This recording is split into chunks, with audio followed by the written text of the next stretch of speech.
If you've ever felt like your lab is one unexpected email away from falling apart, you're definitely not alone. I've been there and I've paid the price. I'm Dr. Morgan Giddings, and I built and ran a 16-person lab at UNC Chapel Hill with major NIH grants and some big collaborative projects, including the ENCODE project and the CPTAC project related to cancer, and we were involved with multiple departments of microbiology, biomedical engineering, computer science, and on paper, successful, well funded, lots of things going on, lots of projects happening.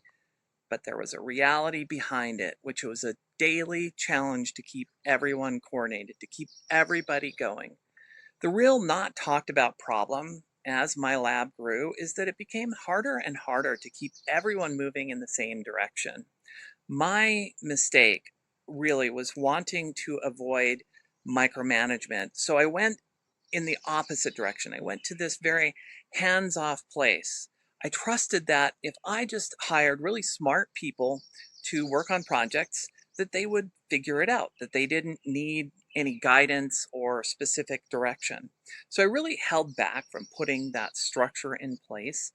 And I was convinced that doing too much structure would make me a controlling micromanager. And I did not want to be that. And I didn't feel like I had the time for that either. So I often thought to myself, I can't make everybody happy. So really, what's the point? If I can't make people happy, just whatever, I'll just put them on the project and they'll figure it out. And really, what this ended up with was feeling like chaos, people doing their own thing. A lot of times, people weren't clear on priorities. There was a lot of ongoing low grade noise and confusion.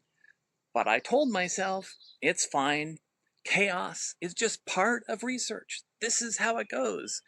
And that was a self delusion, an unfortunate self delusion, because it had big consequences, this delusion.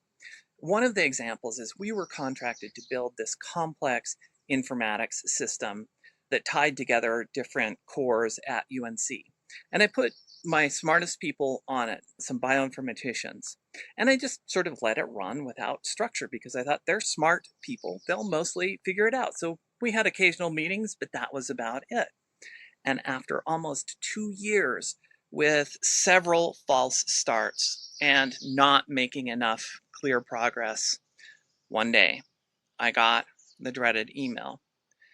And the email was that the funding contract was being yanked, not only effective immediately, but retroactively back several months.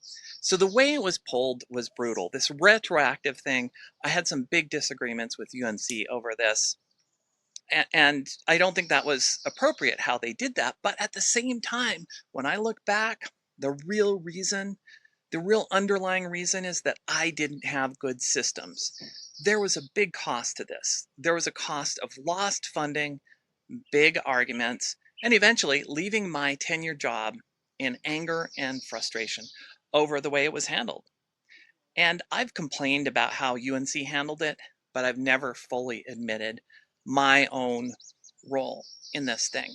My role was bad management of the project. I mean, plain and simple. It was bad management. I understand why they yanked the funding. However, they did that. I understand. And this was true of my other projects as well. Even if you're thinking about like a grant funded project, the same thing applies. Like if you want consistent funding for, let's say, R01 type projects, you have to show productivity. You have to show project progress. And if you don't show that, if you're not productive, then it's much harder to get renewed.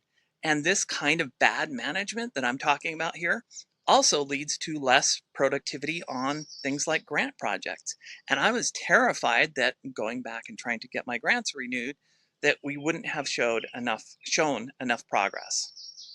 So basically, this lack of efficiency and focus, the consequences of this were huge.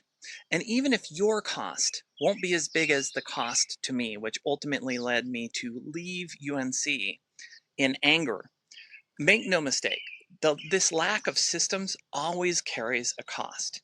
Effective research needs systems and it needs organization. So let's really just think about this. It was never about the effort that we were putting in. We were working hard, and it was not about the intelligence either. What we lacked were systems. We lacked structure. We lacked clarity.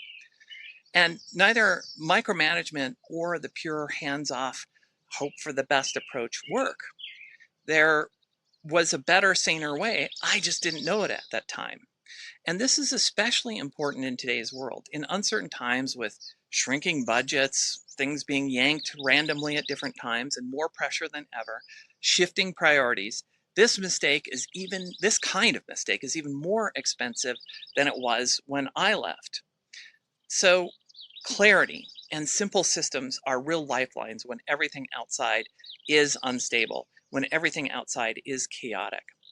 And if you recognize any of this kind of problem that I had in yourself, I hope you don't beat yourself up about it because it's so common. I have seen it in so many people that I've worked with over the years. It's not just me, it's everybody. It's the culture of things.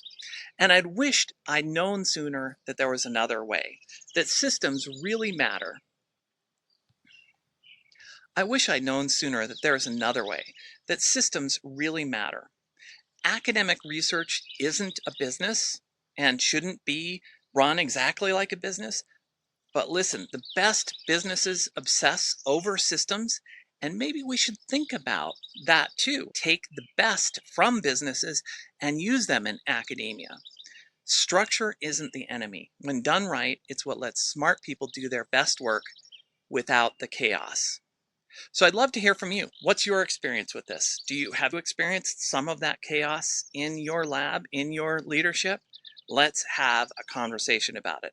And certainly, please subscribe. It really makes a difference. It helps me keep it going by hearing from you, by seeing that engagement.